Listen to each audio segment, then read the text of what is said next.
What's up, world? Welcome to another episode of Nerdy Dating. I'm your host, Zakka, and Sam is back for another episode. What is Nerdy Dating? It's a relationship podcast from a viewpoint of a nerd. So please share this with your friends and family. Here's somebody who wants some relationship advice, or you think that might need some relationship advice from a third person.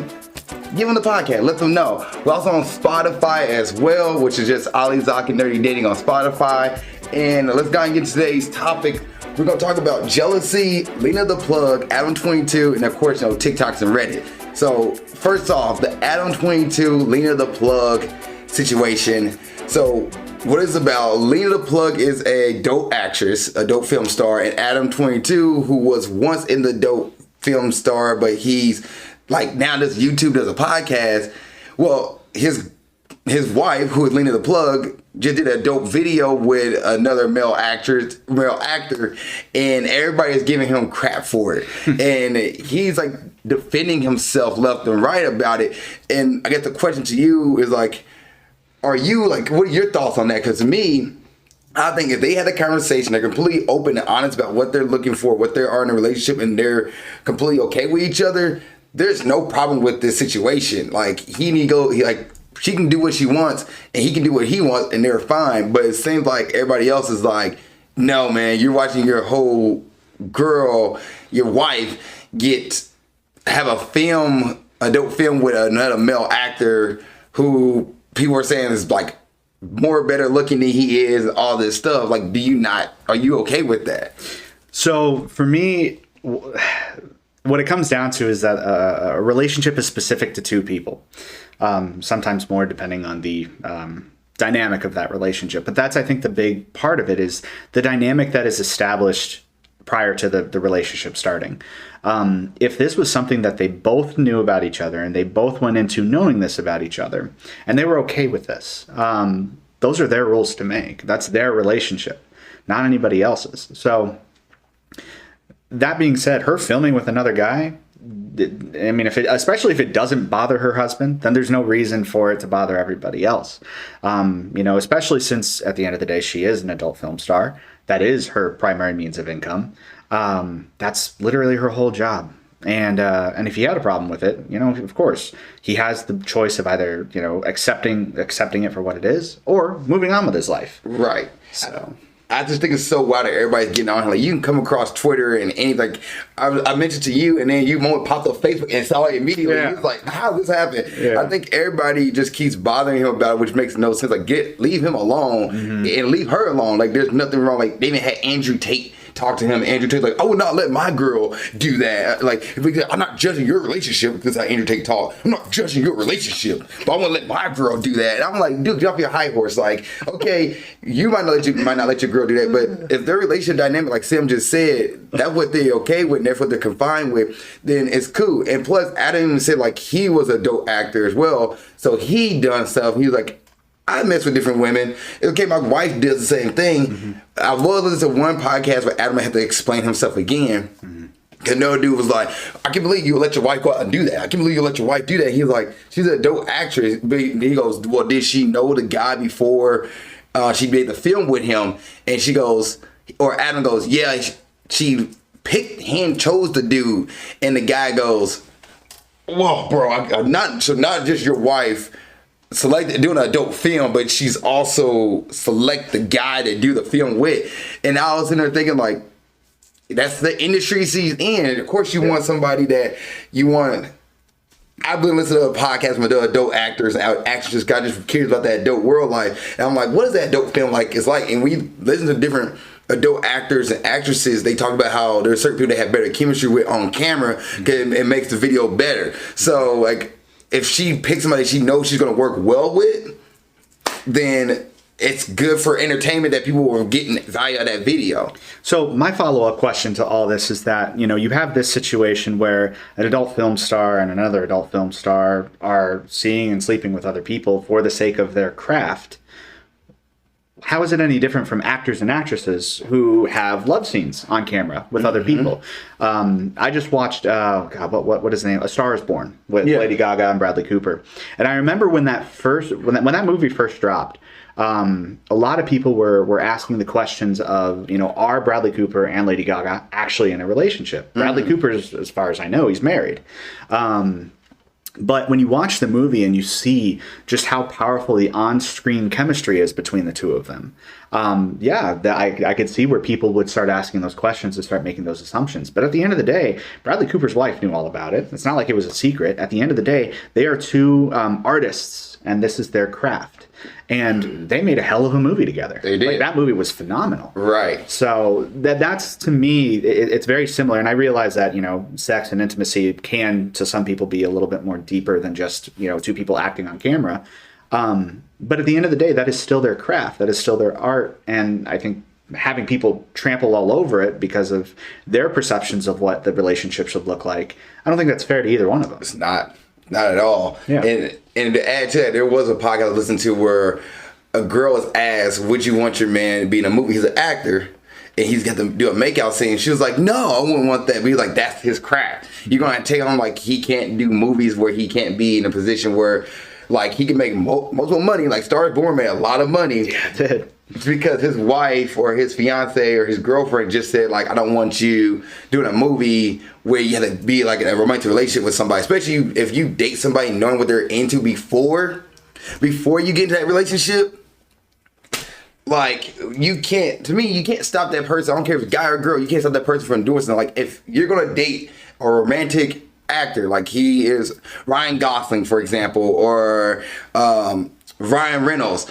I think who's another romance? We can go back to Angelina Jolie and Brad Pitt. Angelina Jolie and Brad Pitt, which they actually did cheat on their significant others for that one. They did, and in fact, it was the movie Mr. and Mrs. Smith. Yep, where Brad was with Jennifer Aniston at the time, and then that's how that whole Bradgelina and Jennifer Aniston, the whole situation. Issue. Yeah, so that can happen, but there's no trust. Like they didn't. I literally think Brad trusted trusted Jennifer Aniston and valued their relationship. That wouldn't happen. Like that was Brad Pitt doing that, and that sucks for Jennifer Aniston and Brad. Because honestly, Jennifer Aniston is gorgeous. Yes. And it's just crazy because like he wasn't committed to the relationship, so therefore they wouldn't. If somebody's gonna cheat, they're gonna cheat regardless of you or not. But like, imagine dating somebody who's in romance movies all the time, and that's what they did beforehand. And then you meet them like, well, I want you doing romance. Ryan Reynolds, you can't do that. Ryan Gosling, you can't do romance movies anymore. You gotta stop, cut them all out. Him looking at you like, absolutely no, what is wrong with you? Yeah, that is my craft where I got established in. I'm not going to like drop that craft and then run into action films. Now he's like, well, I'm going to do that craft and then do action films different, but he's not going to just drop his whole career to be like, well, she said I can't do romance movies anymore. Like, I guess I'm done. Yeah, no. Yeah. So it's also knowing who you're dating before you establish a relationship with them. If you're dating a dope film actress or a dope film star, understand that that's going to come with it. And if you don't want that, then don't date them. Yeah. Don't try to date somebody and change them to make. No, if you don't like what they're into, then don't date it. You don't want somebody who's in the limelight, don't date somebody in the limelight. You don't want a football player who might be getting hit up from girls left and right, don't date them. Yeah. Like, if you're afraid of that fear. Yeah. With any relationship, there's going to be a certain level of risk when you enter into it. And that risk only gets bigger the more popular that person is. And whether that's popular in, a common social circle or even popularity outside of that, like we were talking about, the limelight. But if you're going into a relationship knowing that somebody does have this level of popularity and then you expect them to change once they're in the relationship, you are the bad guy. You are absolutely 100% the bad guy. Mm-hmm. And then another that we saw was the whole Will Smith, Jada Pinkett Smith situation. They're comparing it to Adam 22 and Lena the Plug, which are actually two different things. Completely different. Lena and Adam both understand. They're both cognizant of what they're about, and they both understand what they're doing for work. Versus Jada and Will, they were separated. They were still married, but they separated. And Jada will tell you that no, they wasn't, like, they was okay to see everybody. Well, Will Smith, if you go watch the Red Table video, Will Smith wasn't seeing anybody else. They thought they was going to work on each other, figure themselves out, and then Jada Pinkett Smith gets into a relationship with another singer, and then like say, well, I was free game, and Will Smith's like, no, you wasn't free game. That right there, that was cheating. Will Smith got cheated on by Jada Pinkett Smith. They were separated, they was exclusive, but they didn't say that we was okay to go see other people.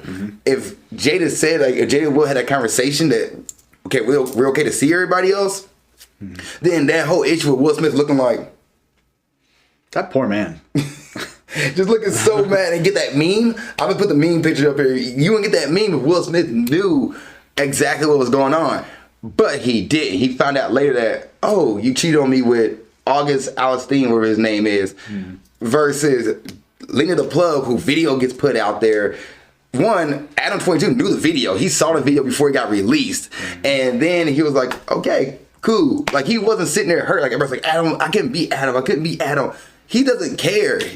His wife just made money, and he's happy for her. I want to circle back around to something you had said earlier too about how the star that she had co-starred with in that video, how he was like better looking than Adam, and I think that actually says a lot more for their relationship than what's initially thought of. Is that, yeah, he might be better looking physically. He might have, more to him than, what her husband does. But at the end of the day, she's still going back to her husband. And she's still married to, or engaged. I don't think they're married. I think it's... No, they just got married. Oh, they did just get... Oh, okay, even better. She still chose him over everybody else. And that speaks a lot more to what the actual dynamic of that relationship is.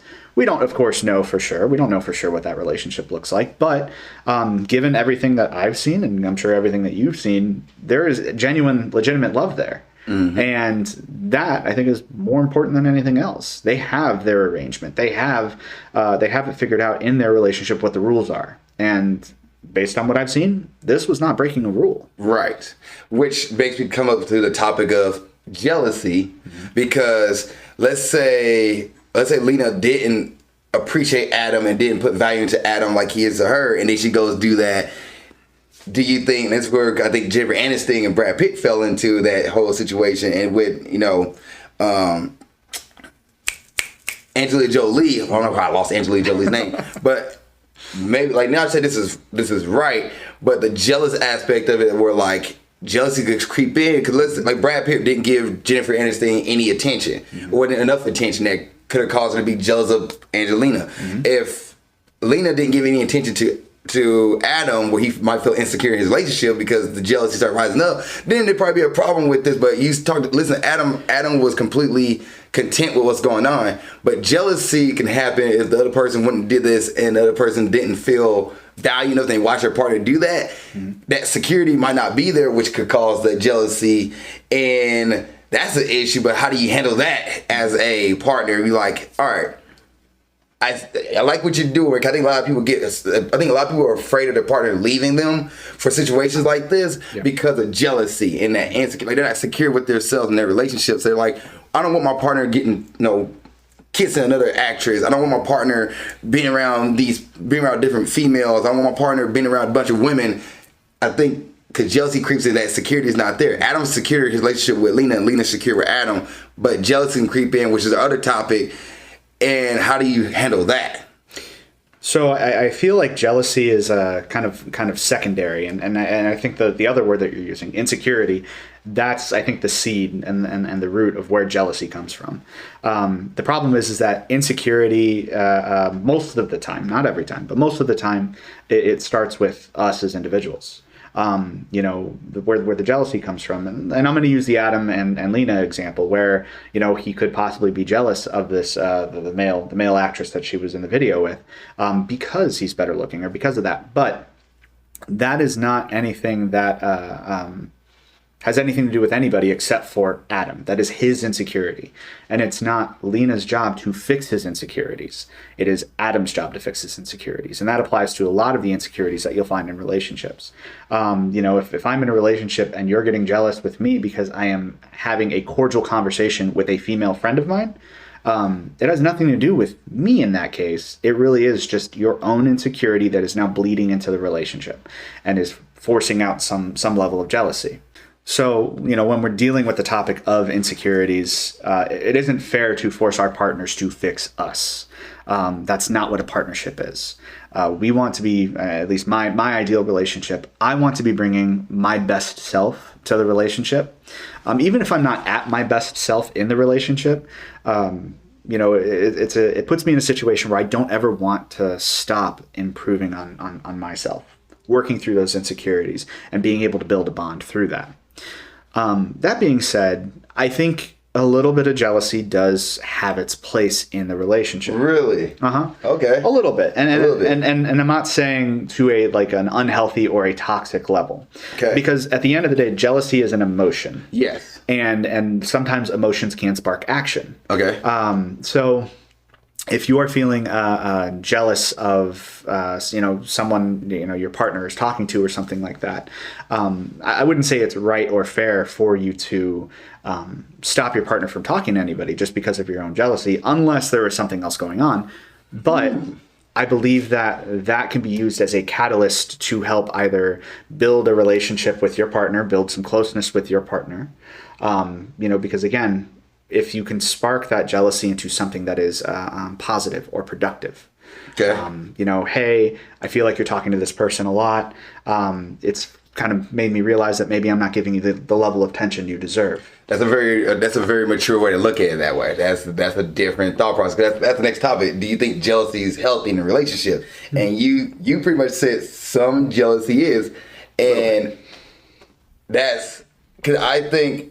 Because jealousy is an emotion we all get. Mm-hmm. And the way you explain it, because that's the way I think of jealousy, if you with jealous within yourself, you're like, don't compare yourself to somebody else, but you're like, okay, what can I do to better myself? Because I don't want to feel inadequate or insecure about something that I have control in. Yeah. But when it comes to your partner, I don't think jealousy, I guess projecting jealousy to your partner is where I think the way to put it. I don't think that is healthy, but you're using jealousy as a way to internalize it and do better for yourself, which I guess in that case, we're all jealous creatures. You look at it well, I want to have the house on the hill. I want to have, the nice car. I want to have the PlayStation 6 when it comes out years from now. But I want to be on the first person in line to get the PlayStation 6. So right. What can I do to make myself financially wealthy enough where I can go buy that right off the bat? 100%. So that makes sense, as far as lifestyle goes and yourself. But as far as relationship goes, I don't think jealousy is healthy in a relationship. But the way you framed it, you're like, maybe I'm not doing something right in my relationship to make myself better for my partner. I know if my partner's giving me attention to somebody else more than me. So it's interesting because it's again, a lot of this is all very emotionally based. Yes. And emotion, obviously, as you and I both know, is not always driven by logic. Yes. So every emotion can be used for the betterment of yourself. And I think Ali brings up a really good point in that, I want the house on the hill. What are you going to do to get there? I can either sit here and I can be angry about what I don't have, or I can use that jealousy or that envy to spark betterment in myself to achieve the goal that I have.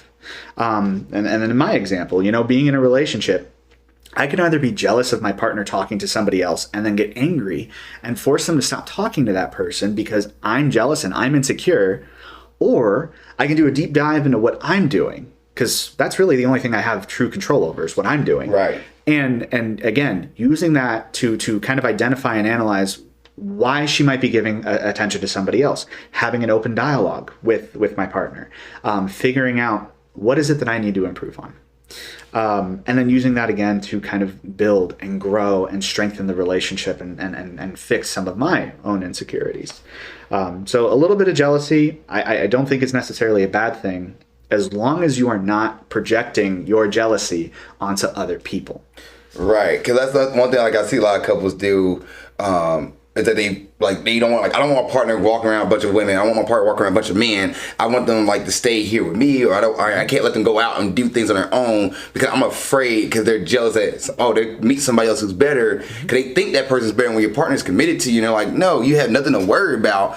You're fine. And this is an open conversation. You have an open conversation with your partner. Because you stop communicating with your partner, then you don't know what they're missing out in the relationship, and then it could lead to where your partner's I don't get attention from my significant other, and all of a sudden somebody else give me attention, and they fall into that trap. Yep. Versus you like investing in your partner. Once again, though, if somebody's going to cheat, they're going to cheat. You can't stop them from doing that. But you have to have an open conversation with each other. But you can't be afraid of losing your partner. If you lose your partner, that's not don't let it be. It's because of you. It's because they made that decision, not you made that decision. Mm-hmm. So like, don't push your partner away kind of situation. I think jealousy can push partners away because people like, well, my last relationship, my ex liked a bunch of Instagram pictures, so you can't like any Instagram pictures. And they're like, wait, what that mean? Or my last relationship, my ex went to the library a lot and met the librarian, and then they hooked up with each other. So you can't go to the library. You can't go anywhere without me. Like, you don't want to be controlling your relationship. And I feel like people use jealousy to control their partner because they feel like they're going to lose their partner if they don't do that. When in reality, they're pushing their partner away. Versus you being like, okay, what can I work on myself with this? All right, I'm jealous because, like you said, X, Y, and Z, but that's not my partner. That partner I have right now is not the partner of my past. So I shouldn't compare those two together. Also, the partner I have right now is their own person, their own being. So I shouldn't try to control them because that's not healthy. And I think jealousy in that aspect doesn't get anywhere and it leads to a relationship ending because once again it comes down to fear, insecurity versus you being okay with yourself, saying like, hey, remember, you're the prize in this situation. You're the one that your partner chose you. You're the prize, and they're gonna do anything to cheat on you or be like break your boundary of your relationship, then you gotta let them go. Like, it's not really, for me, worth sitting in that because then the insecurity come back in and you feel like every little thing they do again is going to spark some kind of adultery. That's the word I'm thinking of. So, and kind of going into that too, I think all of us can kind of agree that there's a lot of relationship-based trauma. I mean, that's the whole reason that videos like this one exist, is because, we're all, I think, in a sense, trying to work through some kind of relation-based trauma because we've all experienced it. I know I've definitely, experienced my fair share of relationship trauma. I've also been the reason that somebody else has experienced relationship trauma. So I've been on both sides of that fence. And it has forced me to kind of reevaluate who I am as a person, who I am as a partner, and to continue to improve so that I can be my best self for somebody else down the line. I know that one of the things that I struggle with most with a partner is that I'm terrified that I am going to get hurt again. Again, a very common feeling from what I can tell. And the question is that, am I right to force that person to do certain things or to follow certain rules because I'm terrified that they're going to find someone else and hurt me? Or is that an issue that I have to work through? Is that a trauma that I have to get over? Right. So that way it doesn't bleed into the relationship. Because things like that will absolutely break a relationship. Yes. If you continue to put your insecurities on someone else and make someone else responsible for it, it leads to resentment. There was something else I listened to, another podcast. This girl named Sadie Psychology. She said something that dawned on me about okay, your past trauma, stuff like that. She was like, I won't date anybody who goes out. She's like, I want somebody who stays in because I at least know that, they're going to stay in with me and stuff like that nature. She's like, I don't want to go out. So I don't want somebody who's going to go out because she's afraid as that person go out with a bunch of people that they might leave her. And she was like, well, I just don't put myself in a situation to date somebody who's an extrovert. And I thought that was interesting that she dates somebody on the same values as far as her. That way she don't feel that insecurity because she's like, oh, I don't go out. So therefore, the partner wants somebody who goes out all the time, but I don't like to go out all the time. We're having this conversation. I just don't want to put myself out there. She's like, I'm not going to date somebody who does that. Because the dude was asking, like, well, we have a guy who like to go on I think they're overseas, like Canadian or English or British. They call it holidays, which I guess holidays is like vacation. I don't know what that is in America, but they call it holidays, like where they go on holidays and like they go on a boat and have fun and parties for I think I really think it's just vacation week, like spring break, whatever the case might be. And they're like, she's like, I don't want somebody who does that. Like if they even go hang out the holidays with the boys trip, I don't want them going on a boys trip because I'm gonna be at home and I'd rather have somebody who wants to stay in and not go out. She's like, that's make me secure versus, oh, they want to go out all the time. She's like, I wouldn't put myself in that situation. So maybe if you're somebody who get jealous of somebody who gets on social media and likes a bunch of pictures or like to go out and talk to people, maybe you need to date somebody who's more like, what's your viewpoint on going out? What's your viewpoint on staying in? What's your viewpoint on, social media or whatever the case may be, to get that same mindset and not have that insecurity creep in that like, maybe my partner's not the same people for each other. Mm-hmm. I think that's a really good point. That's one of the many ways that we can kind of manage our own insecurities is finding somebody whose values kind of align with ours. She obviously realized that it was an issue for her, that this is not what she wanted. And so she stopped dating people who enjoyed those things. I don't think that's necessarily a bad thing because you're going into a relationship with a very specific expectation. If you're finding somebody who has that same expectation, then that's a compatibility thing. You found somebody who you are compatible with and that you get along with. And that's, that absolutely, I think, is one really good way of kind of managing some of those insecurities. Right. And manage that insecurity and also help with that jealousy that you might get, like, oh, your partner's talking to somebody else. Mm-hmm. And I don't feel comfortable. Like, well, I know we have the same values. And also another thing I used to tell people all the time, like, if your partner gonna leave you over a conversation with somebody else, then they wasn't investing in it from the jump. So like, don't be afraid of that. And I think another thing I try to remind people of, that relationships will end, whether that's in death, like you got get married, you got to go all the way to 80s and 90s and y'all died together, or break up, whatever the case may be. Like, a relationship will come to an end, but when it happens, you can't be afraid of like, well, it's gonna come to the end. I gotta make sure I keep it locked down. Like, relationships is a two-way street. Hopefully, both people are committed to each other and are staying with each other, and just understand at the end of the day that whether it's gonna be till old age or because you guys grew apart, but relationships don't last forever. So don't be on the fear like I need to hold this forever, because it's not gonna last forever. Mm-hmm. Life doesn't last forever. So when you come to that mentality and that mindset, it's easier to be like, go enjoy life. I'm not going to be trying to hold you down. I'm going to enjoy myself as well. Mm-hmm. We come together. We're a partner. We're committed. And that, I think, will help ease some of that jealousy that you'll get from seeing your partner do things. Like at the end of the day, they're like, hey, my partner's committed to me. We're both giving each other attention. Go live your life. You don't want to hold somebody from living their life, because if you do, they will eventually live their life without you. Mm-hmm. All right, guys, we're going to go ahead and get into some TikToks here. We got about 3 videos we're going to look at, and this first one is from the Reever podcast. I'm not a big fan of them, but this came across my feed and I figured might as well listen to it. So here we go. I want to are guys that are going to pay on the first date. It's my preference. Sue me. Hey, my issue is that you expect men to pay, yet you do sex work. Okay, and my problem is that you expect girls to go halves on the first date and you're not even that attractive. Okay, ad hominem. I don't know what that means. All right, bro. You think I'm wrong because of my physical appearance to want to split the bill?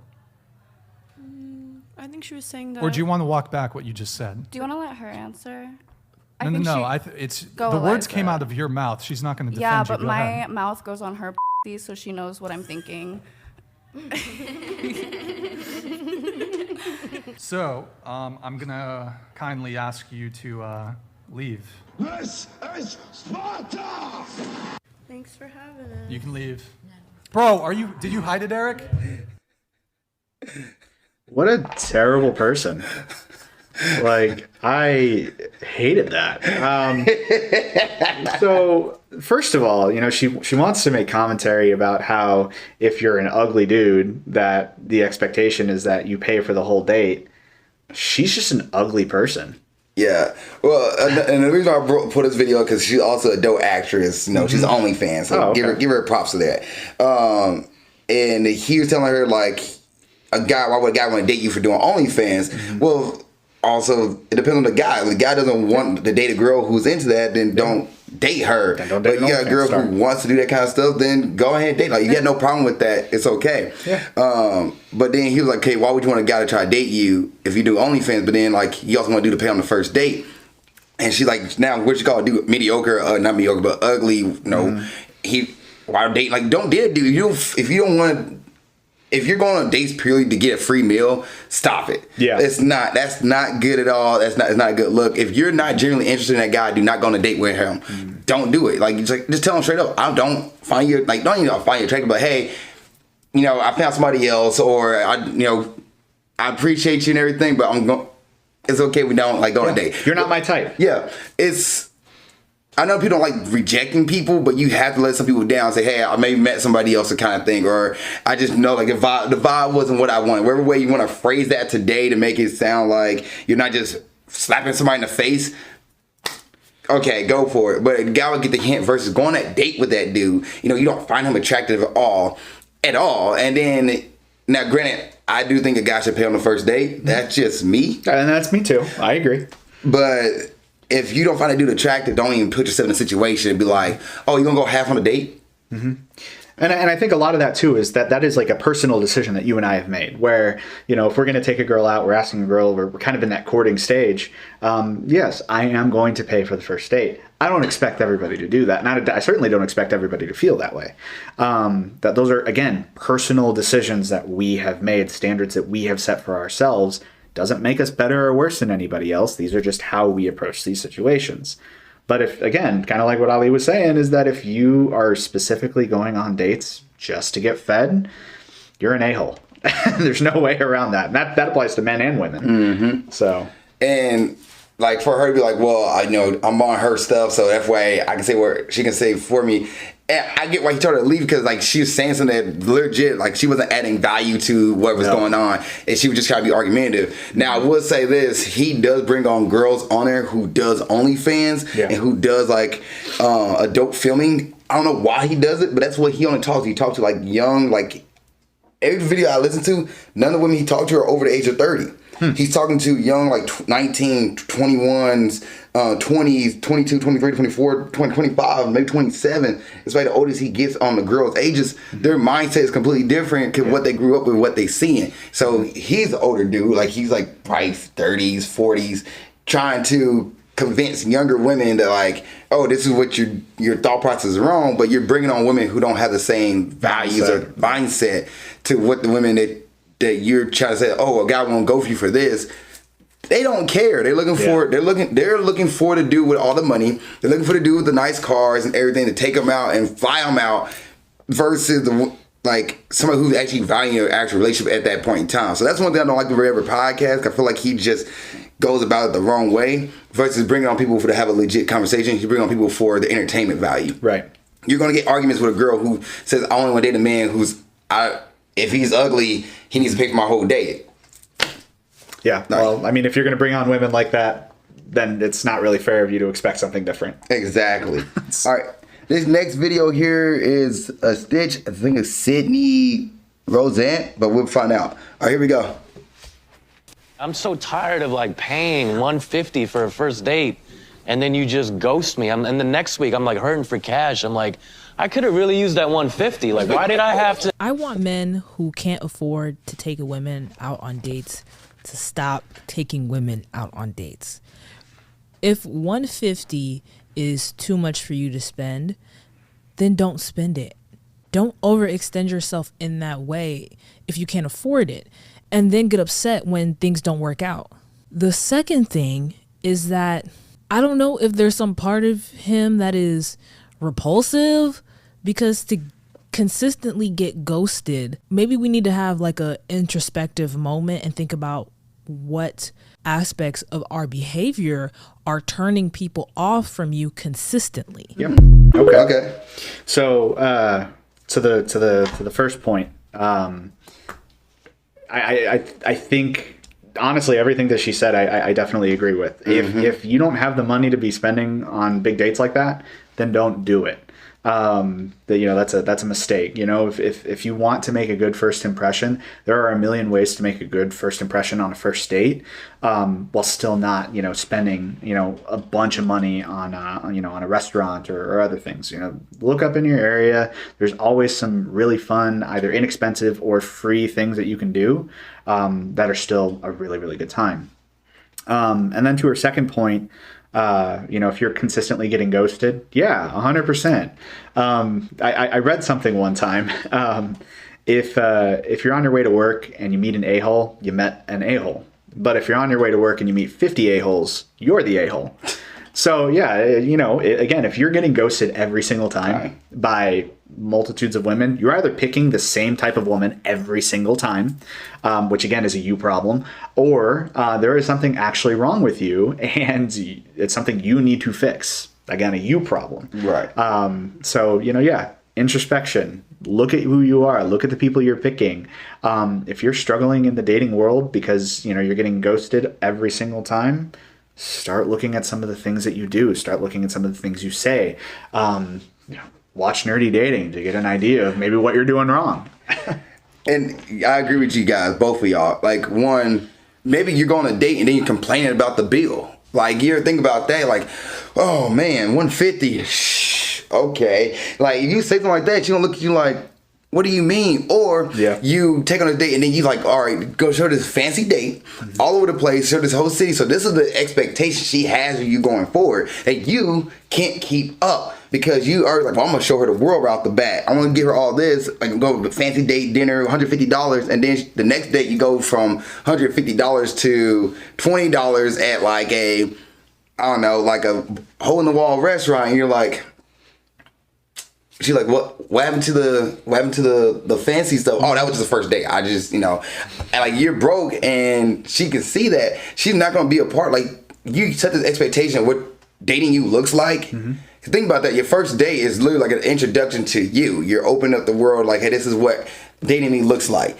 If you set that expectation and you don't meet that expectation, why would you think she'll sit around for that? That's what she was going into the relationship looking for, or going to dating you, not relationship, but going to dating and looking for. She was looking for, oh, I'm going to get this, I'm going to get the fancy car and everything. And you come back like you rented a, Maserati for the date.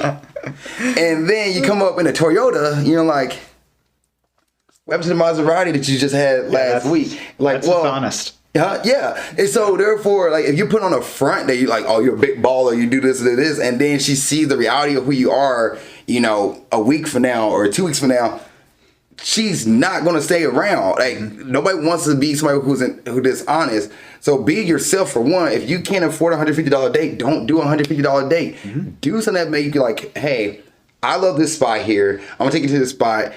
Yes, the date's gonna be $30. She's not gonna care about that. Like, there are women who care about money, yes, but if she genuinely gonna be interested in talking to you, she's not gonna care about that. Mm-hmm. But also, like you're saying, how you speaking, what you're talk, like what you're into, what are the things you like. Are you dating women who are completely opposite of you? Mm-hmm. Therefore, she's not gonna stay around if she doesn't see like, okay, we have the same values. No, we disagree on this, we disagree on that. Kids, family, we have different type of lifestyles. I'm not going to stay around, and she probably will ghost you. Or are you just somebody who constantly talk? You get the date, and then you just text, but don't set up another date. You're not set up something for you guys to get into the next talk, the next dating stage. You're like, all right, first date done. Mm-hmm. Now I'm waiting for her to make the move. Mm-hmm. Newsflash, dude, she's not going to make that move. Right. Like, you got to take her on a date again. Mm-hmm. Might take her on another date. Maybe fourth date, she's like, hey, let's go here. Maybe fifth date, maybe she go here. Or maybe she's like, I'm a traditional woman. I want him to make all the moves. Mm-hmm. In that case, you're never going to, if you're waiting for her to make a move, you're going to be sitting there just waiting. Mm-hmm. So, for a long time. And then that's how you get like, oh, she ghosted me. Yeah, because she got tired of waiting for you. Mm-hmm. So the introspective, like, what about you that's, could be setting people off, maybe you're dating people who are just not your type or who are not into you, or maybe you need to find somebody that are into things that you're into, and you probably won't find yourself getting ghosted as much. Mm-hmm. Yep, absolutely. Because we can't control what other people do. We can only control what we do. And that's why I think a lot of my points and a lot of your points, they all start with you as an individual. Working on yourself, fixing your traumas, fixing your personality for the things that are not great parts of your personality. And then, again, being introspective enough and being analytical enough to see where you might fall short compared to somebody else. Work on yourself first before you try to date somebody else. You got to figure out who you are first for dating. I think one of the misconceptions we get is like, oh, you don't have to work on yourself. Just get out there. Just go meet people. But then you don't know what you are about. You don't know what you're into. And now you're dating somebody. You're like, I don't know what I can give you because I don't know who I am. Mm-hmm. And yes, you'll think like, well, if you're in a relationship, you should be able to work with somebody and figure out who you are to figure out like why but it's, when you're in a relationship, you learn more about yourself too than what you're about yourself. So I think when you're single, learn who you are, learn what you're about, learn what you're into. Yep. Maybe a $150 date is not what you can give. I understand you want to show somebody, like, you want to treat a girl nice and take her out, but stay within your world, stay within your realms, stay within your finances. And then till you make more money where you feel like, all right, now I can do it. $150 becomes like $50 to you. Then you're good. But you're like, oh God, another $150 date. I can't do anything. I can't get to work. Was it worth it? Nah. All right, let's do one last video. This is from Cosmo Dating Coach. Let's see what he has to say. There's very active things that you can do, and one of the things would be to have her know that at any given point in time you can lose me. It's a very healthy feeling. I don't want to play games, Cosmo. Oh my God, your techniques don't work. I'm done with playing games. Every single couple that has a healthy relationship, 5, 10, 15 years, are playing games. It's very healthy for you to have a little bit of jealousy from your girl. Thanks for watching the video. I hope you enjoyed it. If you want more information, if you have any questions, feel free to DM me. Would love to hear from you. We'll talk soon. There's very active things that we'll talk soon. I don't know that I necessarily like the way he put that. Okay, so yeah, the way he put it implies that you are actively doing things to make your partner jealous.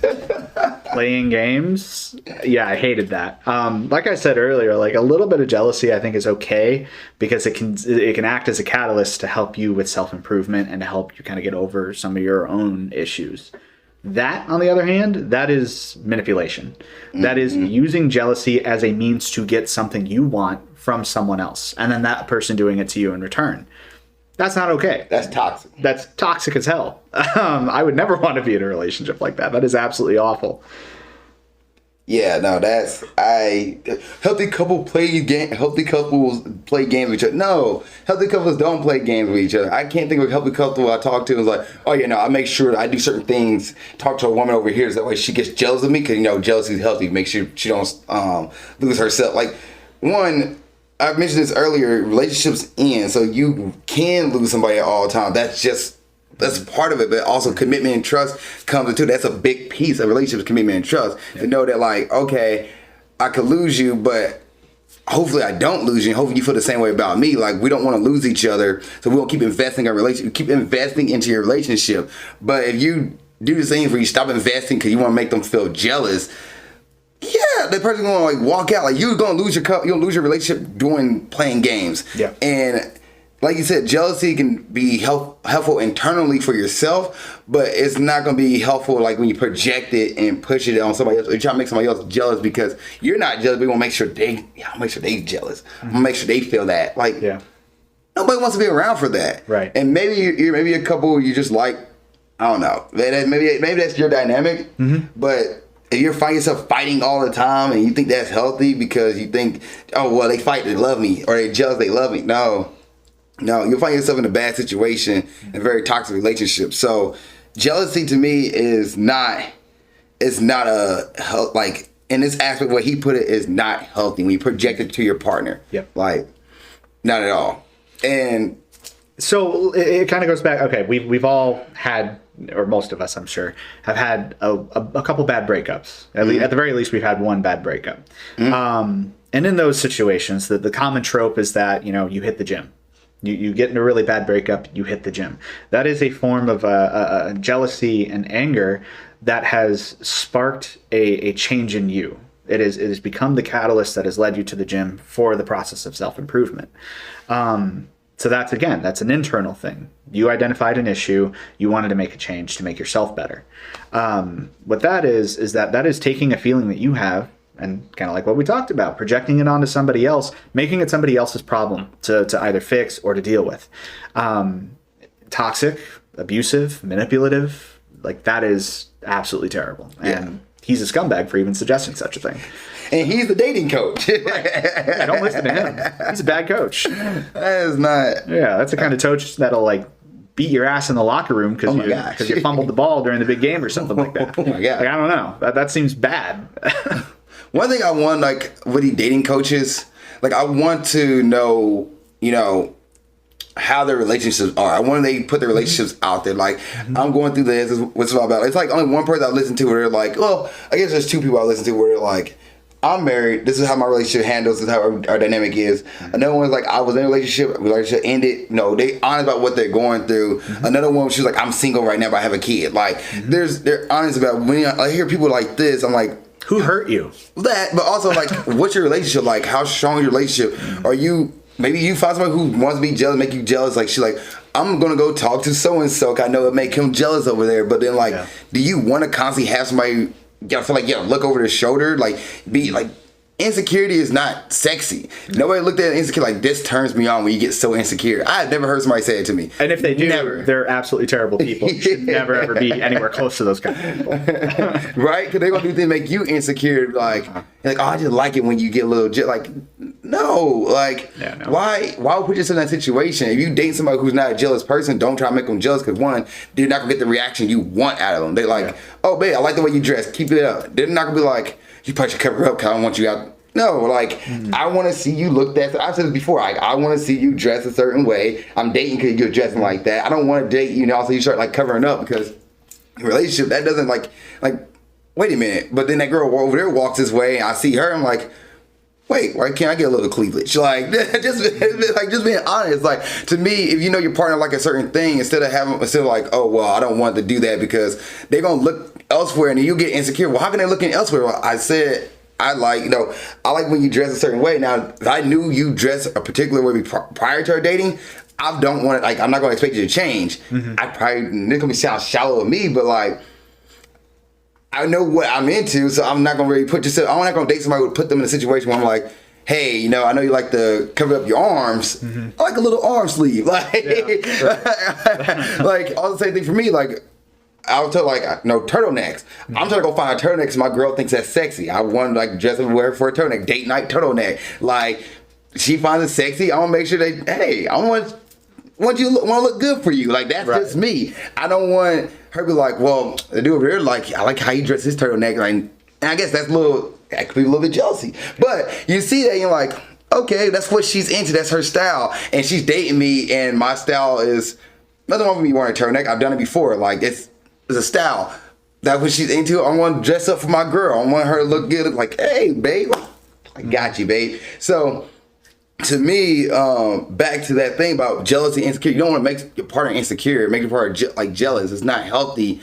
And back to internalizing and handling your own stuff first. Yep. That's what that all comes down to. That's where that little tangent went to. But about like, you don't want your partner to be insecure, but also if your partner asks to communicate something, meet your partner there. Don't be like, that's just not gonna be me. And then your partner can be like, well, that's how insecurity creeps in versus jealousy. But it's like, okay, well, I guess I'll look elsewhere or go somewhere else and find that get that not hit, but get that dopamine rush, I guess. Yeah.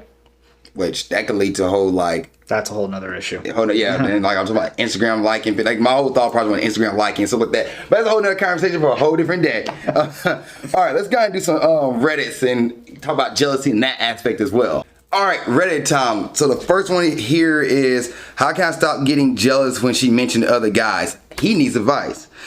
Girl who knows I like her says she wasn't ready to be in a relationship after I asked about exclusivity.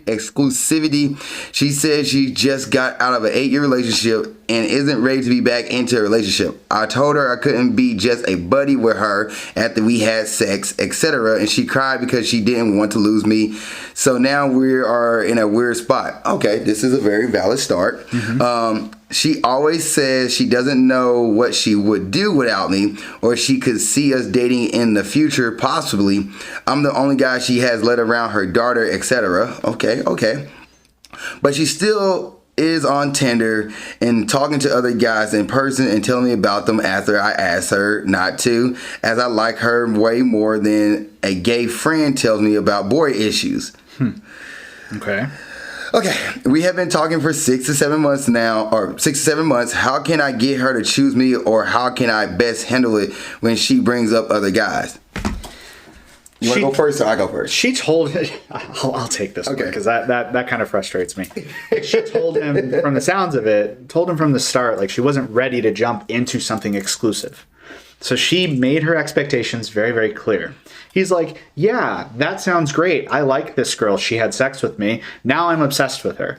And he's not okay with the fact that she's not ready to be exclusive. She likes him. She's made that very clear just based on what I've read. I mean, most single mothers that I know won't introduce their children to a guy that they are not ready or they're not considering a future with, because it's not a good situation for the kids to be in. Exactly.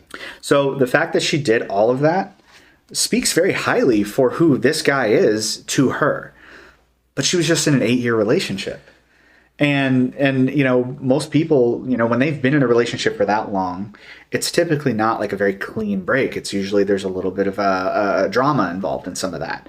And so she may not be ready to jump right back into another committed relationship. She wants to get out, have a little fun, explore, and rediscover who she is. 6 to 8 months. Yeah. That's all you guys been dating for. Like, now I get it from his perspective. He probably not been in a long-term relationship. Mm-hmm. He probably hasn't had the opportunity to be in an 8 years, 5-year, 4-year relationship. So he's like, oh my gosh, a girl who's actually interested in me and stuff like this, I'm going to try to latch on. Mm-hmm. But she told you right then and there that she doesn't really want to be exclusive with you. Mm-hmm. She want to talk to other guys, and she doesn't want to be in another relationship. So you gotta be comfortable with that. Now you say you don't want to be buddies with her. Y'all both stated what y'all wanted. Yeah.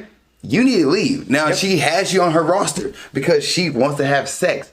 8 years, and she probably not saying that she did, but if 8 years and then you break up, go to wherever the case would be, got an 8-year relationship, maybe the ending of the relationship wasn't good. Maybe she wasn't getting sex. Maybe she was your partner wasn't communicating with each other. So she now is out there and she wants to experience all the flavor of the ice cream out there. Mm-hmm. Let her go experience the flavor of the ice cream. And she told you right then and there that she doesn't want you as a relationship. She just wants you pretty much as a friend with benefits, but okay with you being around the family, seeing the kids and like that.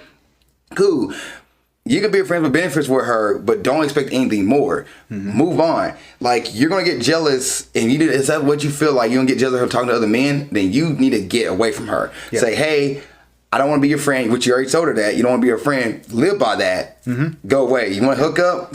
Fine, I'll hook up. But I wouldn't even do that. If you get to the point where your emotions are taking hold of you, if she talks to other men, you're getting jealous, get away from her. I hate to say it, just...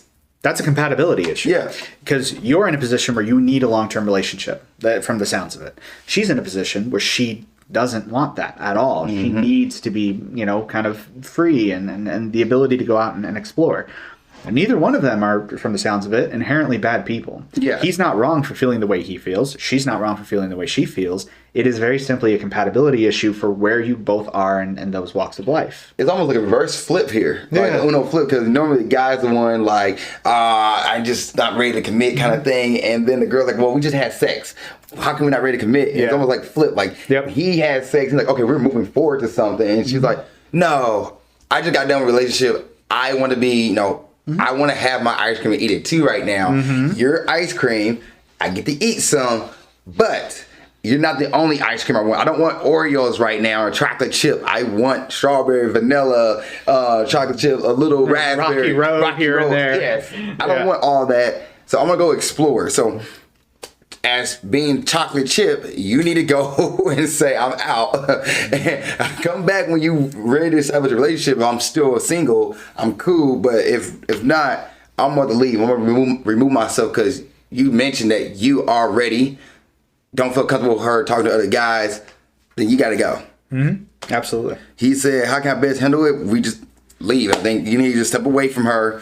Go explore your time. Go have fun. Meet another girl. But when she brings the other guys, be a friend. If you want to be a friend, you legit have to be a friend. Yep. And not friends with benefits. Mm-hmm. Cut it off. Just be a friend. But don't be the person.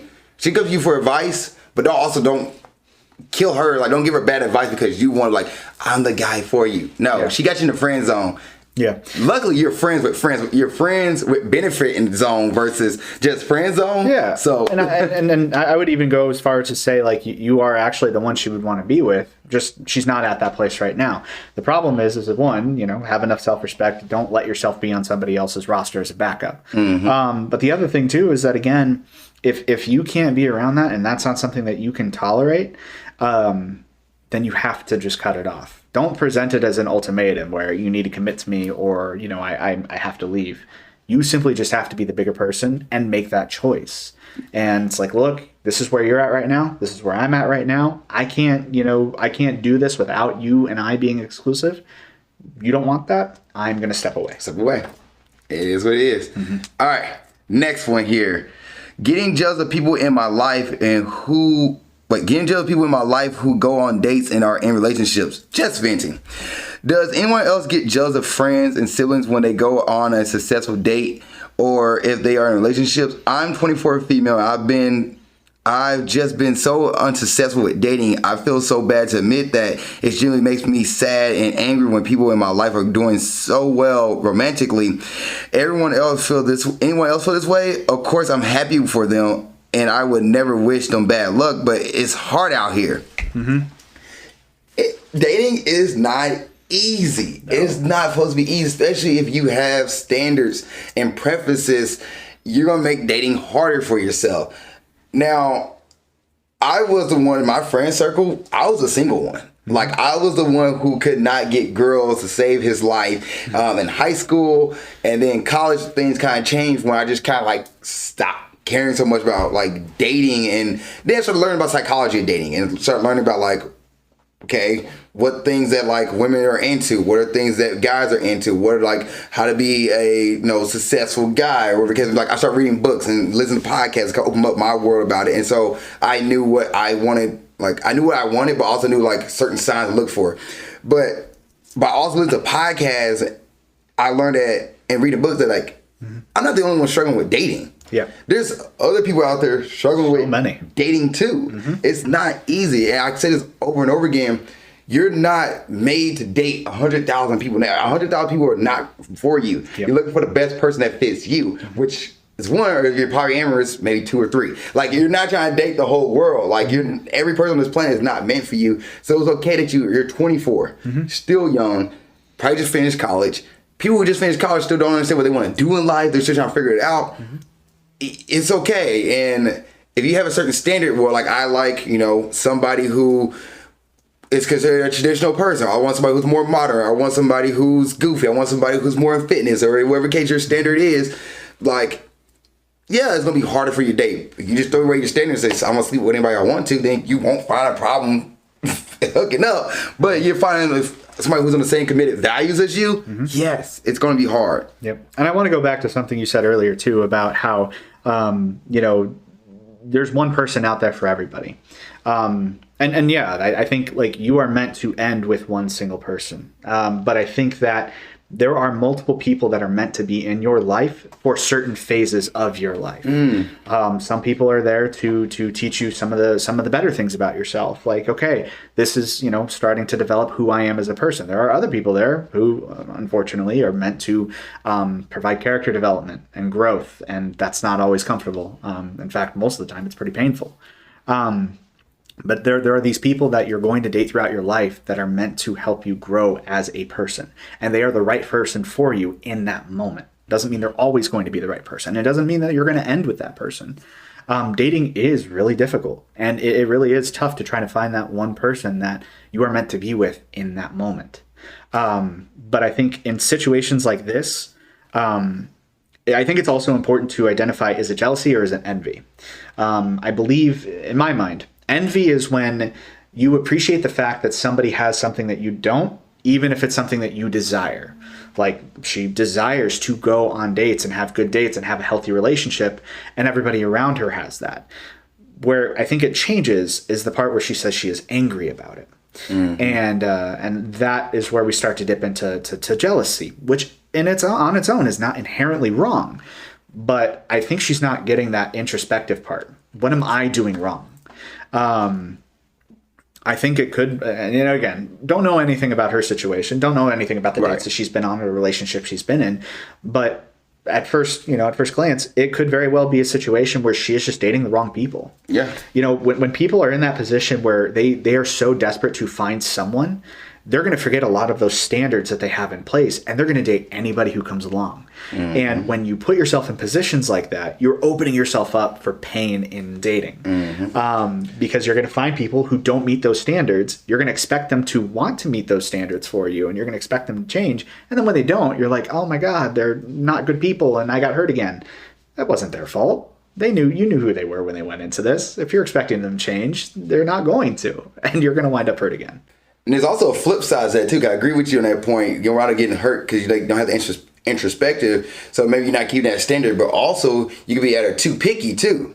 You can be too picky. You're like, well, I don't like the way he laughed, so I'm out. Like, because women for some reason have this ick, which I don't think guys get an ick. You ever heard about the icks? I have heard, and guys do have icks, but I don't think they're quite the same as like the same women do. Yeah, I went to Jared Free, hilarious comedian. I listened to him on his podcast. He's part of the U Up podcast, and I listen to his own podcast. Listened to him for years, and his comedy bit, he came to Kansas City, and he was like, women, what's the ick out there? And a girl said, I had an ick. My guy who's on a trampoline, he jumped too high and he floated too long. Got an ick. And he was like, floated too long. That is hilarious. He goes, that's an Ollie specific one. He's like, what the heck? And then another one, he was like, I was in Buffalo. This woman told me that she got an ick. Not because this actually happened, because she thought it could happen. A guy was chasing for a bus. She's like, I just imagine him running after a bus like, hey, stop. And she was like, that immediately turned me off from him. So maybe you come into these dates and like, I just don't like the way he said hi. I'm out. Like maybe you're just too picky, or he put his arm on the table one way. I'm out. Like you could be either too picky and just like, I just don't like any little thing about these dudes I'm dating, which select better. But also another thing, looking at other people's relationships. Oh, they have a successful relationship. People can portray a successful relationship on the outside. So on the outside of the house, you look like it's a giant mansion, but then you walk inside, it's cut in half, and it's like a miniature small house. But the outside looks like a huge thing, but the inside is a small little rundown place because it's a facade. So don't like the Doctor Who TARDIS. Yes. It looks like a tiny, unassuming thing on the outside, and then you walk inside and it's massive. It's massive. And like, so don't look at somebody's place and think like, oh, they have this amazing relationship. They have this going on. It's all successful. In reality, they're like fighting and don't know how to communicate with each other. And you're like, oh, I didn't know y'all was going through so much. Yeah, because not all relationships are perfect. And relationships are not going to be perfect. There are going to be times. So you see your friends are like, oh, they have this successful relationship. They look happy and everything. You don't know what really goes on behind that. Now, what you can do, if you're like, I keep seeing everybody like had a successful relationship, go on successful dates. Ask for it. Ask advice. Don't be stubborn. Don't be like, oh, well, I'm going to just figure it out. No. Ask your friend. You see your friends like, okay, I think you have a successful relationship. How do you guys make it work? What do you do to find each other? How did you find your significant other? Was it on Tinder? Was it on Bumble? Was it on Hinge? Did you meet at a coffee shop? Did you meet before? Did you meet through friends? How did y'all do this? And what was the first move? What did you do to open up the conversation? Like, how did you know you was into each other? You can ask those questions of your friends who you think have successful relationships. One of the best ways to grow and learn is to ask for help instead of being like, I'm gonna just figure it out because everybody else figured it out. No, you don't know what that person went through to learn about relationships and learn that, okay, this is what they need to do to be better in a relationship for themselves. Like, I like to ask married men, how do you guys make it work after so many years? And a lot of guys tell me, like, well, I just learned I don't need to be right about everything. It's okay it's okay for her to be right over me being right. I might know the answer and know that, like, this is, I don't need to be. And like one dude told me, like, I've been married for 20 years, and he's like, the number of arguments I probably won have been like 2. And I'm like, on one hand. Yeah, I'm like, well, how's everybody talk about? And that's the first thing everybody talks about when I talk to a guy about relationships, is like arguments. They always talk about the arguments. But a woman asks her, like, how you guys make it work? Oh, we do this, we take care of each other. We go, like, it's a whole, like, like, I'm just happy. That's what a lot of women just say. I'm just happy with a guy's like, let's just learn not every argument's worth it. Yeah. Well, and I think that's really, really important too, even just the perspective of what women are looking for in a healthy relationship versus what men are looking for. So to kind of your point, you talk to men and they say, the key to a healthy relationship is knowing that you're not always going to be right, which is 100% true. But then on the flip side, you ask a woman, it's like, oh, well, he does this and we do this together and this and that. It's interesting because, you take a look and it's like, the men are looking for how conflict is handled and how conflict is resolved. because it's through those periods of conflict that, at least in my experience, can really draw people closer together. You know, how do you handle conflict? How do we communicate with each other when we are angry with each other? How do we act towards each other when we're angry with each other? And that peace of mind too, like the ease. Like you want to date somebody who give you ease. So I think like when it's like, okay, that argument is not worth it, and then like their ease and everything's calm and smoothing, it's great. Well, I've never been married, but I just feel like that's the Yeah, I have been married, and yes, you know, if I can feel comfortable enough with somebody, you know, post argument to still find happiness and joy with one another, that's going to mean more to me than anything else.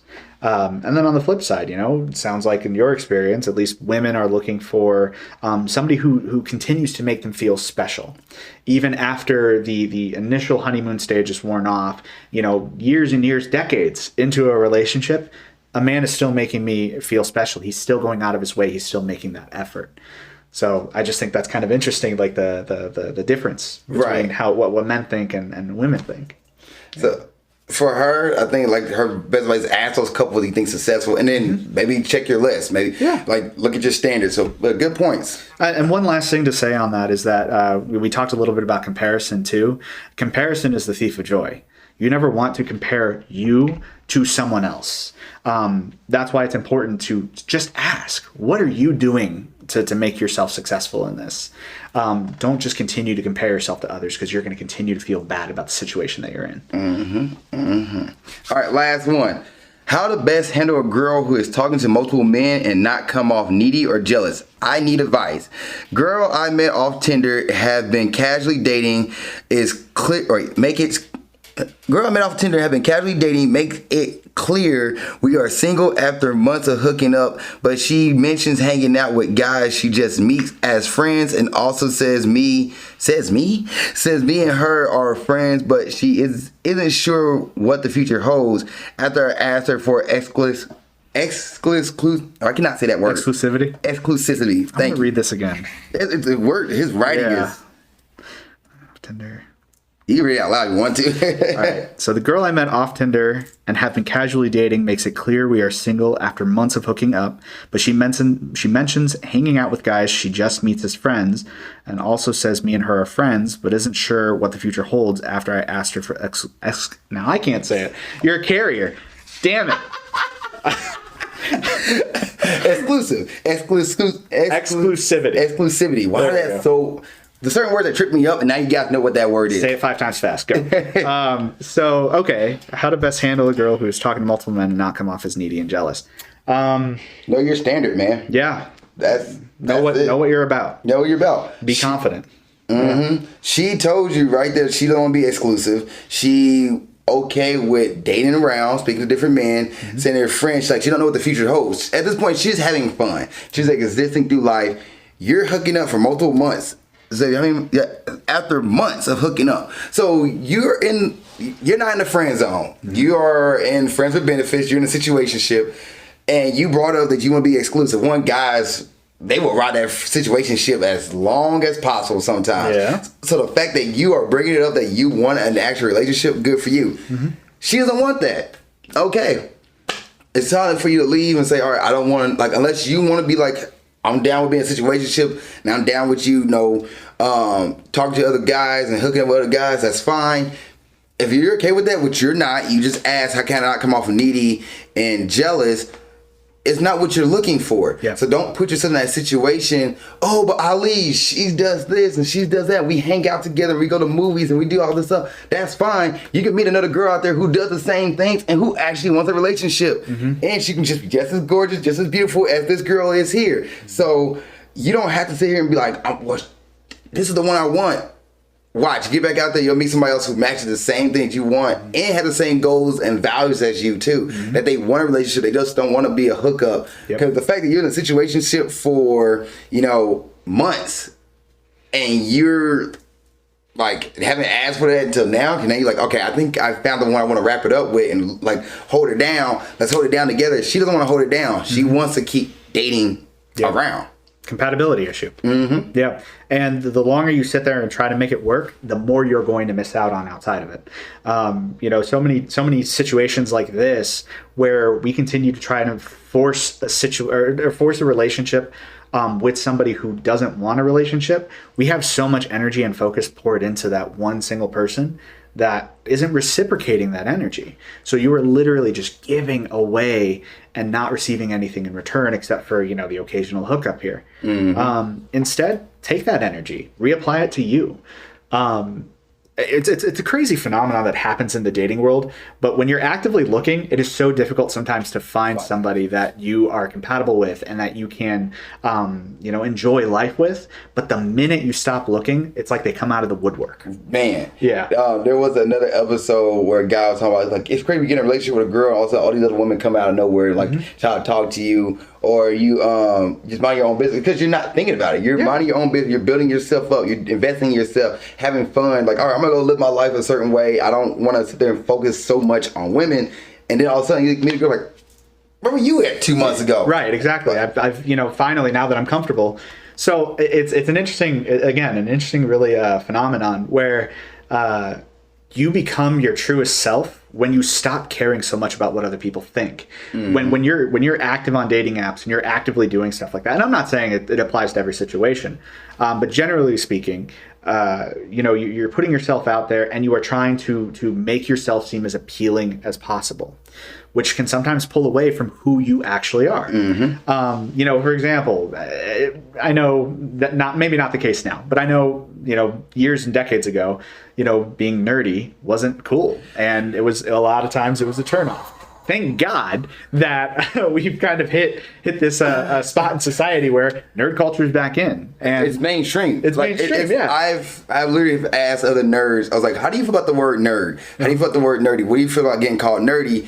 And one guy was like, "Well, I don't put labels on myself." And I was like, "Okay, what do you think about Marvel and like anime?" Like, he's like, it's mainstream. Like you're no longer the nerd that's like you're no longer a nerd. You're now considered the average guy now. Yep. I'm like. I never thought to me, like, you're right, like growing up, you watch anime, you read Marvel, you read DC, and read comic books. Nerd. You got picked on, and now you walk around and I remember I went to Hot Topic. No, it wasn't Hot Topic. I did go to Hot Topic, and I saw a manga in there. I was like, oh shoot, there's mangas in here. But it didn't hit me till I went to Target and saw like Demon Slayer and One Piece, and I'm like, they actually had not like an old like, oh, this is One Piece, or like volume 27. No, they had the newest one on the shelf, and I was like, you can get manga, like up to date manga here. Now I look over and I see like a Superman comic book, and I'm like, this is a Target. This is not like a store made specifically for this kind of genre. Comic book stores and different like nerd stores like that. Yes. Yeah. And it's funny, like you said, like that's more mainstream, so you can go find that kind of stuff, and that's a whole tangent there by like nerdom being the mainstream thing now, where you're like, we're average guys. We're not, like, I guess one we know that there's a car head. No, the car person, everybody likes cars. You're average dude. The sports guy, you're an average person now. Nerdom. Oh, you like DC, Marvel? You're average. You're not special anymore. You don't have to. You're really not. But you don't have to feel bad about it anymore either. No. That's the nice thing about it, is that you no longer have to feel sorry for enjoying things that people would consider nerdy. Like video games, like comic books, like anime, manga, things that used to get you made fun of and get you swirlies in school. No longer a problem anymore. And to pick that back up, I know we go off a tangent here, but like Megan Thee Stallion, she's a nerd. Henry Cavill, king of the nerds. He is the king of the nerds right now. But like these are guys like Ronda Rousey. I was in a video and I forgot that she loves Pokemon. She loves Dragon Ball Z. Like. These are people you wouldn't consider to be your stereotypical nerd, and they're nerds. And then you can like you said, video games are everywhere. There's people, Twitch streamers who are girls, and like it's almost. I mean, I got I won't say argument, but a discussion with somebody, because it was like, people don't play video games like that. Women don't play video games. I was like, oh yes, they do. Looked it up. I was like, you want to tell me? She's like, no, they don't play video games. I was like, I don't think you understand. Like, I'm in the community. I see this. But let's go look it up. Let's go look it up. And I go look it up, and I was like, it's actually 49.50, 48, 52, 52, 40. Pretty close. Like, that's 52.40 is not even, that's not even right math. But like, it was like close enough. Yeah, it was like 47.53. Like female, like 47 male, 53 female. 1 year was playing video games. Yep. Like, because video games don't have to be the PlayStation or the computer. Your phone, you can play a video game on your phone. Pokemon Go, is a video game. So like, and everybody at one point was playing Pokemon Go. Like people who I never think like, you're a Pokemon for, like, well, you know, I used to watch Pokemon growing up, and the fact that people can be just so open about their nerdom, it's almost like, wow. But back to this guy and him, like, be what you're into, go what you're into. If that's what you get all like nerd, go into that, and you'll find somebody who will flock to your interest and like, oh wow. Okay, I don't have to worry about that girl who wouldn't be exclusive with me, who won't be in a relationship with me. But this girl right here who are into the same thing I'm interested in, I wasn't looking for anything, just bumped to her at the gaming store. Boom. Like, yeah. So, okay. Would you drive to a restaurant if you know you didn't like the food there? No. No. You wouldn't drive to a restaurant, continue to spend your gas, continue to spend your time and your money to eat food that you already know you don't really care for. Okay? So why do we do it in a relationship? Why do we do it in dating? We're continuing to put effort and energy into somebody that doesn't have what we need. Doesn't mean that the food is bad at the restaurant. It's just not what we enjoy. I think the reason why we do that is because we see our parents go through that. Yeah. We seen our parents put stock into a relationship because back then the options weren't there. They didn't have, in the 80s and 70s and 60s, they didn't have the option to select, you know, the 100,000 people. I always do 100,000 for some reason, but the 100,000 people that's in the Midwest, for example, in the United States, they had what was in their city. Then the 100 to 1,000, it depended on if they were a big city, maybe 1,000 single people there, and they had to select from that pot. And then if they didn't travel within that city, let's say you only stayed south. Like, for example, Kansas City, for example, it's a little big city. You can go to the middle of Kansas City and see somebody you know in the south or up north, but the likelihood of you're like North KC coming down to the South KC for no reason, very unlikely, and vice versa. So if you only explore in your area, that number gets cut down a little bit more. So maybe like it go from 1,000 maybe to like, you know, 500 people that are single. So you're bumping into the same people, especially the same, if you're into the same nightlife and same what's the word I'm looking for? Not like same activities, that number gets even smaller. So like your pool of who you're dating in wasn't as big. So you just either settled with somebody, then you got a kid, you're like, all right, make this work, and so forth, so forth and so on. And then you look at, well, we're gonna get married, we're not gonna get divorced. You know, we're unhappy as can be, we're not gonna do it, or we'll let it ride out till our kid gets old enough, and then like, hey, mom and dad are breaking up, and your kid's like, what the fuck, man? How y'all, what happened? Love? Yeah, I thought mom and dad loved each other, and like, well, we do, but we don't love each other romantically anymore. Like, well, so that kid goes to the, so now, because our generation have experienced our parents going through that, and we're like, I don't want to put a kid through that. I don't want to put my family through that. I don't want to do that. So I'm going to find somebody that, even though I might have a kid with them and it didn't work out, at least be upfront and honest. Like, hey, mom and dad still love each other. We don't love each other romantically. That's fine.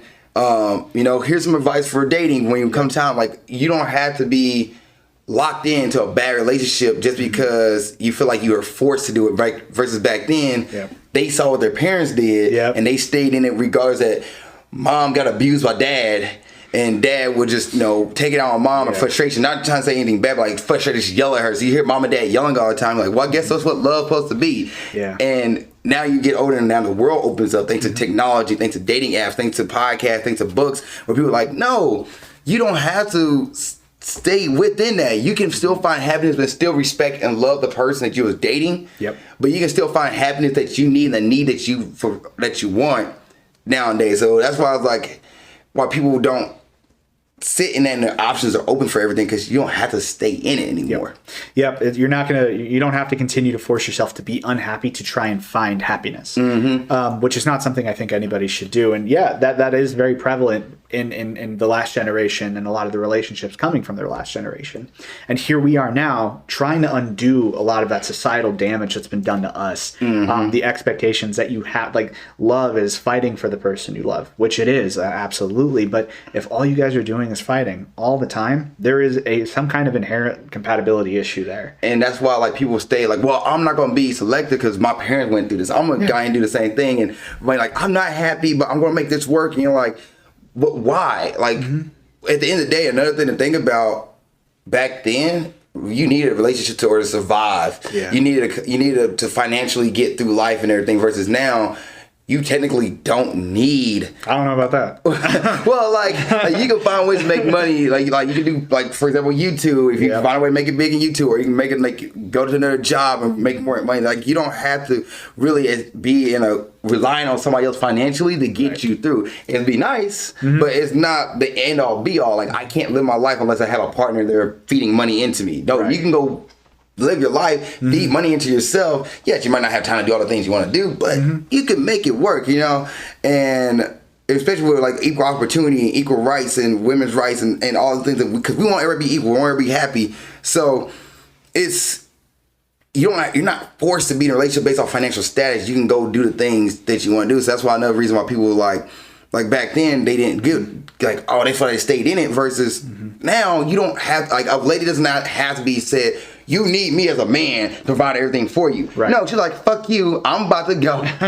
Not me flipping the camera off and also saying that, but I'm about to go make money, get bank, and come back and like, hey, guess what? I make more money than you. Suck it. Yeah. And the dude was like, well, okay. And that was the one thing that holding that relationship together. She was like, I don't need it. There's more potential for personal financial success to be able to actually be self-sufficient. So that self-sufficiency has now taken, like you said, like that aspect of the relationship is no longer as prevalent where you have to rely on somebody else. And I think that is super important now. And another thing I take into part of a relationship, I think a lot of people need to think about, relationships are not needs, they're wants. I hate to say that, and I hate to sound like a Debbie Downer, but it's a want. You want a relationship, you want to spend life with somebody, you want a partner that you can consider your best friend, that you can go and explore the world and explore life and do things with. You don't need that person to be whole. You don't need somebody to make you feel important, feel validated. It's a want. You need yourself. You need to invest in yourself to be that person, but you don't need somebody else externally. And you feel like, well, you can't live life without somebody because you need them to give you everything. You got to go do some introspective. This episode about a lot about introspectives today. This is great. Introspective and learn about who you are before you even put yourself in that situation, because nothing's more dangerous to feel like you are trapped by somebody else because they feel like without them, you are nothing. You don't want that. You are special. You're a person. You exist on this planet. You bring value to this world. And you don't need somebody else to tell you that, like, what your value is. Yeah. You spend 5 minutes on the relationship advice subreddit, and you're going to find a bunch of posts of people who are going through something. And just on the initial read, typically it's a toxic relationship. But at the very end of those posts, it almost always has the same stuff, the same information, that I'm away from all my family and friends, and I don't have the financial means to take care of myself. And that's what keeps people trapped in, is that when they feel like they can't break away. And it sucks, because that is an unfortunate reality for a lot of people. I think that the ability to be financially independent has gotten a little bit better in recent years. And so I will agree with that, but it's still enough of a struggle with our current economy and our current society that there's still a lot of situations where you are really kind of trapped in a relationship because you don't have the means, you don't have the financial means to break away. Right. And it is super, super unfortunate. And also to kind of piggyback off of what you were saying about more introspection and being in that relationship. I heard something once, and it was actually really important to me. A lot of people think that relationships are 50-50, that we both provide something to a whole relationship. And I don't agree with that after hearing what I've heard about relationships. Relationships are not 50-50. They're 100-100.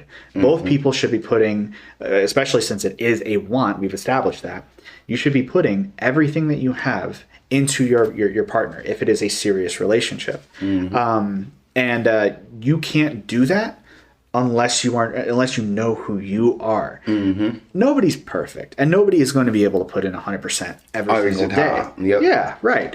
At that point, that's why it's important to have a partner that you have that compatibility with, because, and I don't know, maybe I'm just speaking for myself in this case, but I find that whenever my partner is going through some kind of struggle or some kind of difficulty, and honestly, it's not even just my partner, that even bleeds over into my personal relationships with friends. Yeah. When somebody that I care for is going through something difficult, that's where I find my strength. I find the ability to be able to help somebody through a struggle in their life when they are struggling. And then I feel like some of the people that I've talked to, it's the same way. They can't feel strong all the time for themselves, but when it comes to somebody else, they will always find the strength to help somebody else through something, because we are, as humans, very social creatures. This is true. And so, in a relationship, and how that applies to a relationship is that if I'm struggling in a relationship and I'm not able to give my 100%, that my partner can sometimes find that little extra energy that is required to help carry me through. And then, of course, I'm going to reciprocate when they're not at their best and I can be. Right. So I think it's really important, because you're not going to have that if you don't have that actual compatibility with each other, because you cannot give 100% to somebody that you are not compatible with. That, and I was at the conversation too. Talk about it. Be open about it. Talk about it. Communicate. Yeah. All right. I think we had a good episode here. What'd you think? I thought it was great. This is awesome. Right on. Yeah. Well, hey, thank you guys for watching this episode of Nerdy Dating. Don't forget, please like, share, subscribe it. Give it to your friends. Somebody who needs advice. You're like, hey, my friend talking about jealousy. How do we discuss this? Boom, Ali, Zakka, and Sam, right here on this episode of Nerdy Dating. We got the episode for you. Get it out there. Let people know about it. Other than that, thank you guys so much for watching this episode of Nerdy Dating. Please put in the comment section you have a question, or you can send a question to alizakkanerdydating@gmail.com. That's alizakkanerdydating@gmail.com, and I will answer it on the show. Other than that, thank you guys so much for watching this episode one last time. Love y'all, and keep being awesome. And Sam, thank you for coming on, man. Thanks for having me. Thank you for watching this episode of Nerdy Dating. I really appreciate it. If there's another episode you want to watch, you can look at it right there. If you want to subscribe to the page and watch more content, it's down here. Also, you have a question about dating, you want to put it in the comment section, go ahead and do it. Or you can send me your dating question to my email of alizakkanerdydating@gmail.com. That's alizakkanerdydating@gmail.com. And I will answer your question on the next episode of Nerdy Dating. Thank you so much for watching the show. I appreciate you, and keep being awesome.